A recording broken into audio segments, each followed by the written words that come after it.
호세아 10장 말씀입니다. 호세아 10장 1절에서 15절입니다.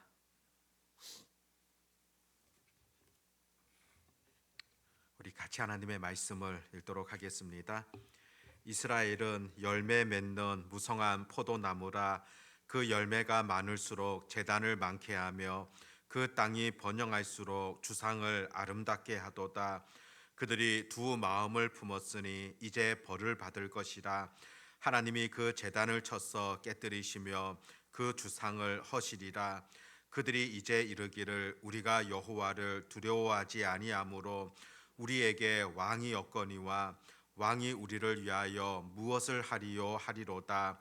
그들이 헛된 말을 내며 거짓 맹세로 언약을 세우니 그 재판이 바티랑에 돋는 독초 같으리로다. 사마리아 주민이 벳 아웬의 송아지로 말미암아 두려워할 것이라. 그 백성이 슬퍼하며 기뻐하던 제사장들도 슬퍼하리니 이는 그의 영광이 떠나감이며 그 송아지는 아수르로 옮겨다가 예물로 야렙 왕에게 드리리니 에브라임은 수치를 받을 것이요 이스라엘은 자기들의 계책을 부끄러워할 것이며 사마리아 왕은 물 위에 있는 거품같이 멸망할 것이며 이스라엘의 죄 곧 아웬의 산당은 파괴되어 가시와 찔레가 그 제단 위에 날 것이니 그때에 그들이 산더러 우리를 가리라 할 것이요 작은 산더러 우리 위에 무너지라 하리라. 이스라엘아, 내가 기브아 시대로부터 범죄하더니 지금까지 죄를 짓는구나. 그러면 범죄한 자손들에 대한 전쟁이 어찌 기브아에서 일어나지 않겠느냐. 내가 원하는 때에 그들을 징계하리니 그들이 두 가지 죄에 걸릴 때에 만민이 모여서 그들을 치리라. 에브라임은 마치 길들인 암소 같아서 곡식 밟기를 좋아하나 내가 그의 아름다운 목에 멍에를 메우고 에브라임 위에 사람을 태우리니 유다가 밭을 갈고 야곱이 흙덩이를 너희가 자기를 위하여 공유를 심고 인애를 거두라. 너희 묵은 땅을 기경하라. 지금이 곧 여호와를 찾을 때니 마침내 여호와께서 오사 공유를 비처럼 너희에게 내리시리라. 너희는 악을 밭가라 죄를 거두고 거짓 열매를 먹었나니 이는 내가 내 길과 내 용사의 많음을 의뢰하였음이라. 그러므로 너희 백성 중에 요란함이 일어나며 내 산성들이 다 무너지되 살만이 전쟁의 날에 벳 아벨을 무너뜨린 것 같이 될 것이라. 그때에 어머니와 자식이 함께 부서졌도다. 너희의 큰 악으로 말미암아 베델이 이같이 너희에게 행하리니 이스라엘 왕이 새벽에 정령 망하리로다. 아멘. 호세아서 말씀을 통하여서 그 이스라엘 백성들의 영적인 상태가 어떠한가 지속적으로 보여주고 있습니다. 오늘 본문 속에서도 그들의 모습이 어떠한가를 지적하고 있는데 가장 대표적으로 2절 말씀에 보면 그들이 두 마음을 품었으니 바로 이것이 그 이스라엘 백성들의 영적인 상태였다는 것을 분명 보게 되어집니다. 두 마음을 품었다. 이 마음이라는 것은 눈에 직접 보이는 것은 아닙니다. 그런데 실제 그들이 하나님을 섬긴다 하면서도 또 하나님의 백성이라 하면서도 그 마음이 온전히 하나님께로만 향했던 것이 아니었다는 것입니다. 두 마음을 가지고 또 다른 것을 품게 되어지고 또 다른 우상을 마음속에 갖게 되어졌던 것, 그들의 영적 상태를 잘 묘사하고 있는 그런 표현이라 볼 수 있습니다. 하나님의 백성이라고 말은 하지만은 세상적인 것들을 더 의지하게 되고 또 세상적인 방식으로 살아가며 이방인들의 모습을 담고 쫓아가는 것, 바로 그들이 보여주는 삶이었다는 것을 우리가 말씀 속에서 보게 되어집니다. 겉으로는 신앙이 있는 것 같지만은 그 중심에는 온전히 하나님을 향한 마음이 없었다는 것입니다. 하나님을 의지하는 그런 증거들, 그것이 보이지 않았다는 것입니다. 실제 이 두 마음을 품는다는 것, 혹 사람들은 모를 수 있겠지만은 하나님께서는 다 알고 있는 그런 부분이지 않습니까? 실제 2절에 보았듯이 그들이 두 마음을 품었으니 이제 벌을 받을 것이다. 하나님이 그 제단을 쳐서 깨뜨리시며 그 주상을 허시리라. 그들이 헛된 것들을 섬기며 쫓아가게 되어지는 것, 하나님은 알고 계시며 또 보고 계시고 그것을 허물게 될 것이며 부서뜨리게 될 것이다 경고하고 있는 하나님의 분명한 말씀이지 않습니까? 거짓된 이와 같은 삶들, 또 거짓된 두 마음을 품고 살게 되는 그 이스라엘 백성들의 구체적인 모습이 어떠한가를 오늘 본문 속에서도 몇 가지 지적하고 있습니다. 먼저 1절 말씀 보면 이스라엘은 열매 맺는 무성한 포도나무라. 그 열매가 많을수록 재단을 많게 하며 그 땅이 번영할수록 주상을 아름답게 하도다. 오히려 세상에서 잘 되어지는 무엇인가 잘 풀리는 것 같은 그런 형편 속에서 오히려 하나님을 버리게 되어지고 그 우상 숭배 쪽으로 나아가게 되어지는 그것을 묘사하고 있는 표현입니다. 열매가 많을수록 재단을 많게 한다. 그 땅이 번영할수록 주상을 아름답게 한다. 그렇게 말해주고 있는 것을 보게 됩니다. 실제로 이 땅 가운데서 무엇인가 잘 풀려지게 된다면은 하나님을 더 의지하며 감사해야 됨에도 불구하고 더 겸손해져야 됨에도 불구하고 잘 되면 잘 되어질수록 더 헛된 것만 쫓게 되어지는 안타까운 그 백성들의 삶을 묘사하고 있는 그런 표현이라 볼 수가 있습니다. 오히려 더 세속적인 그런 사람이 되어진다는 것입니다. 마음이 하나님이 아니라 또 다른 것들을 바라보며 그것의 마음을 빼앗긴다는 그런 의미라 볼 수 있습니다. 그것뿐만이 아니라 3절에 보면 그들이 이제 이르기를 우리가 여호와를 두려워하지 아니하므로 우리에게 왕이 없거니와 왕이 우리를 위하여 무엇을 하리요. 하나님을 두려워하지 않게 되어집니다. 교만한 마음들이 그 가운데 가득한 겁니다. 무엇인가 내 힘으로 잘 되어진 것 같고 세상이 잘 풀리는 것 같다 그러면서 하나님 의지하기를, 하나님 두려워하기를 이제는 갖지 아니하는 엉뚱한 그런 자세이지 않겠습니까? 그뿐이 아니라 4절에서는 그들이 헛된 말을 내며 거짓 맹세로 언약을 세우니 그 재판이 밭이랑에 돋는 독초 같으리로다. 헛된 말을 내뱉게 되어지는 그런 삶을 지적하고 있습니다. 일들이 잘 되어질 때 좀 더 겸손해야 되지 않겠습니까? 그런데 눈에 보이는 것들이 잘 풀려짐을 통하여서 하나님을 멀리하고 내 생각, 내 뜻, 교만을 앞세우게 되어지고 입술을 통하여서는 헛된 말을 일삼게 되어지는 것, 그들의 이와 같은 어리석음에 대하여서 하나님 분명하게 경고하고 있는 것을 보게 됩니다. 구체적으로 5절에 보면 사마리아 주민이 벳아웬의 송아지로 말미암아 두려워할 것이다. 그 백성이 슬퍼하며 그것을 기뻐하던 제사장들도 슬퍼하리니 이는 그의 영광이 떠나감이며 벳아웬의 송아지다 그렇게 표현하고 있는데 사실 이 벳아웬은 베델을 뜻하고 있습니다.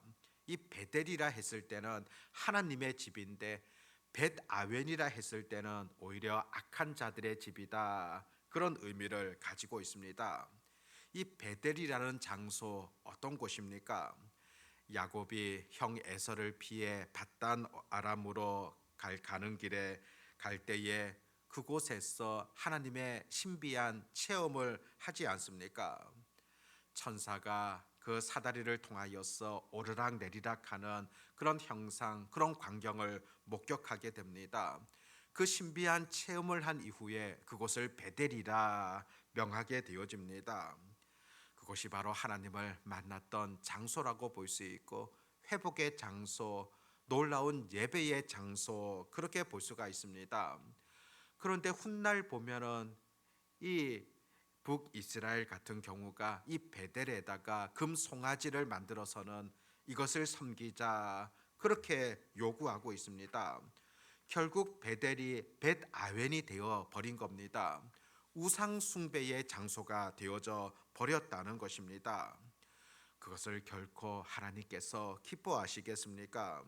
오히려 그의 영광이 떠나가게 되어졌다 경고하시는 그 하나님의 말씀을 보게 되어집니다. 두 마음을 품는다는 것, 이것이 얼마나 무서운가를 우리가 보셔야 됩니다. 하나님 중심이 아니라 오히려 자기 번영, 자기 성공, 그것이 더 주가 되어지고 세상에서 무엇인가 잘 풀린다고 생각한다면 하나님 의지하기보다 세상 것만을 쫓게 되어지는 그런 안타까운 모습들, 오늘 이스라엘 백성들뿐만이 아니라 오늘 우리들의 삶 속에서는 있지 아니한가 들여다 보아야 한다는 겁니다. 9절부터 보면은 이런 이스라엘에 대하여서 지속적으로 하나님께서는 경고하고 있습니다. 9절에 보면 이스라엘아 내가 기브아 시대로부터 범죄하더니, 이 기브아 시대의 범죄함 이것이 어떤 것이겠습니까? 사사기서에 나오는 그런 내용인데 베냐민 사람들이 레위 지파의 한 첩을 밤새 강간하고 죽이게 됩니다. 이로 인하여서 그 베냐민 지파가 하나님 앞에서 큰 징계를 받게 됩니다. 2만 5천 명이나 죽게 되어지는 그런 일들이지 않습니까? 바로 이 베냐민 지파가 당하였던 이 징벌, 너희가 지속적으로 그 기브아 시대부터 행하였던 그 죄악된 모습을 지금 또 그치지 아니하고 행하게 되어진다면 이와 같이 너희들도 심판을 당하게 될 것이다. 경고의 말씀을 들려주시는 하나님의 음성이라는 겁니다. 지금 또 참고 계시는 그 하나님, 그 앞에서 너희들의 죄악됨을 멈출 것을 선포하시는 그런 하나님의 말씀이지 않습니까? 10절에 보면 내가 원하는 때에 그들을 징계하리니 그들이 두 가지 죄에 걸릴 때에 만민이 모여서 그들을 치리라. 두 가지 죄다. 우리가 구약 성경을 읽어보면은 이렇게 두 가지 죄 이런 표현들을 보게 되어지는데 그것은 하나는 하나님을 떠난 죄입니다. 하나님을 떠나서 정말로 하나님을 온전히 믿지 아니하는 그것이 하나의 죄고, 또 다른 죄는 우상을 섬기는 그 죄를 지칭하곤 합니다. 하나님을 떠나고 또 다른 우상을 만들고 섬기게 되어지는 것, 이것이 하나님 보시기에 얼마나 큰 죄인가를 이 두 가지 죄라고 명하신다는 것을 분명 우리가 보셔야 됩니다. 11절에도 보면은 하나님 원하는 때에 그때에 징계하시겠다. 이 징벌의 때 하나님께서 알고 계시고 하나님께서 범사에 그것을 정하고 계신다는 것을, 너희들이 지속적으로 죄악 가운데 있을 때 너희들을 벌하게 되어지는 그 때가 있다는 것을 하나님 다시금 경고하고 있습니다. 그래서 12절부터 보면은 하나님 다시 그들에게 기회를 주게 되어지는데 너희들이 하나님께로 돌아오며 회개해야 될 것을 요구하시는 그런 음성입니다. 12절에 보면 너희가 자기를 위하여 공유를 심고 인애를 거두라. 너희 묵은 땅을 기경하라. 지금이 곧 여호와를 찾을 때니 마침내 여호와께서 오사 공유를 비처럼 너희에게 내리시리라. 지금이 바로 여호와를 찾을 때라고, 그래서 너희 묵은 땅을 기경하라 그렇게 표현합니다. 심령의 묵은 땅에 대하여서 갈아 엎어야 된다는 그런 의미입니다. 내 속에 있는 그 죄악됨에 대하여서 갈아 엎어야 된다는 것, 세상적인 향락과 죄악에 빠져 있는 내 심령의 밭을 완전히 갈아 엎어야 된다는 것을 의미하고 있다 볼 수가 있습니다. 13절에 보면 너희는 악을 밭갈아 죄를 거두고 악을 밭갈아서 죄를 거두게 되어진다. 그 자연의 원칙을 통하여서 심는 대로 거둔다는 이런 법칙을 또다시 전해주고 있습니다. 거짓된 마음을 품게 되어지고 육체를 위하여 심게 되어진다면 당연히 썩을 것들, 망할 것들을 거두지 않겠습니까? 그런데 자기를 위하여서 의를 심게 되어진다면 좋은 것을 거두게 되어집니다. 하나님의 말씀을 심령에 심게 되어진다면 좋은 것 거둘 수 있는 것 당연하지 않겠습니까? 생명을 심어야 되고 진실을 심어야 되고 기도를 심어야 됩니다. 하나님께서 바라시는 그것을 심을 때 더 좋은 것, 값진 것을 얻을 수 있게 되어지는 겁니다. 오늘 이 본문의 말씀을 통하여서 이스라엘 백성들을 향하여서 두 마음을 품지 말라. 이 말씀을 한번 주목해 보시고 혹 우리들은 두 마음을 갖고 있지 아니한가 살펴볼 수 있는 그런 지혜가 필요합니다. 한 발은 신앙적 하나님을 믿는다 거기에 두고 있지만 또 다른 발은 세상의 것 그것을 쫓게 되어지는 것 이렇게 두 마음을 품게 되는 것 이것이 영적으로 얼마나 위험한가를 우리가 분명 아셔야 된다는 겁니다. 라오디게아 교회를 향하여서도 차든지 더웁든지 하라 그렇게 말씀하지 않습니까? 물론 이것은 차도 좋다는 말은 아닙니다. 그 정도로 정말로 어중간한 위치에 서는 것이 아니라 더 뜨겁게 하나님을 사랑하라는 그런 분명한 음성이라 보게 되어집니다. 오늘 우리의 영적 상태를 들여다볼 수 있기를 바라고 정말로 두 마음을 품는 것이 아니라 온전히 하나님께로 향할 수 있는 온전히 뜨거운 그런 심령으로 하나님을 찾게 되어지는 그 자리에 설 수 있는 그런 은혜 또 그런 기도가 이 새벽에 있어지기를 바랍니다. 기도하겠습니다. 하나님 아버지 이스라엘을 향한 하나님의 분명한 그 경고의 말씀을 듣게 되어집니다. 그들이 두 마음을 품었다고 하나님을 믿는다 하지만은 세상의 것들을 중요하게 여기고 하나님을 섬긴다고 하지만은 우상을 따르게 되어졌던 그들의 어리석은 삶에 대하여서 경고하시는 하나님의 음성을 오늘도 우리가 듣게 되어집니다. 이스라엘 백성들을 향한 경고뿐만이 아니라 오늘 나를 향한 하나님의 음성이라는 사실을 우리가 놓지 아니하도록 도와주시옵고 우리도 하나님의 백성이라고 자부하지만은 세상의 것들을 의지하며 하나님보다도 더 사랑하는 것을 쫓게 되어졌던 어리석은 삶은 있지 아니한가를 들여다볼 수 있는 지혜와 또 은혜들이 있게 하여 주시옵소서. 아버지 하나님 무엇보다도 하나님만을 따르며 온전히 하나님만을 쫓아가는 그 본질적인 신앙을 온전히 따라갈 수 있는 하나님의 백성들 되게 해 주시기를 간절히 소망합니다. 아버지 하나님 또 세상에서 이렇게 한 주를 시작하게 되어집니다. 이번 한 주간의 모든 삶 속에서도 하나님만을 높여드릴 수 있는 우리의 신앙이 되게 하시고 또 만나는 여러 사람들 속에서도 예수 그리스도의 그 사랑을 실천할 수 있는 전달할 수 있는 빛과 소금의 역할을 잘 감당할 수 있는 그런 은혜가 있게 해 주시옵소서. 아버지 하나님 또 전도 축제를 앞둔 그런 가운데 있습니다. 무엇보다 하나님께서 우리를 통하여서 이루고자 하시는 그 뜻이 무엇인가를 바르게 깨닫게 하여 주시옵시고 이 복음이라는 것, 이 놀라운 하나님의 은혜라는 것 우리만 누리고 또 나에게서 끝나는 것이 아니라 나를 통하여 또 다른 영혼들을 낳게 되어지고 살리게 되어지는 이 역할들을 잘 감당할 수 있도록 인도해 주시옵소서. 아버지 하나님 그 믿지 않는 영혼들을 움직일 수 있는 것 결코 나의 힘이 아니라 전능하신 하나님의 도우심이 필요함을 다시금 고백합니다. 그들을 위하여 또 아버지 하나님 앞에 기도하는 것 놓치지 아니하도록 도와주시고 끝까지 하나님을 의지하며 기도로 나아갈 때 그 영혼을 움직이시는 하나님의 손길들을 우리가 경험할 수 있도록 하나님 도와주시옵소서. 오늘도 은혜 가운데 또 말씀 가운데 살아가기를 간절히 소망하오며 전능하신 우리 주 예수님의 이름으로 기도드립니다. 아멘.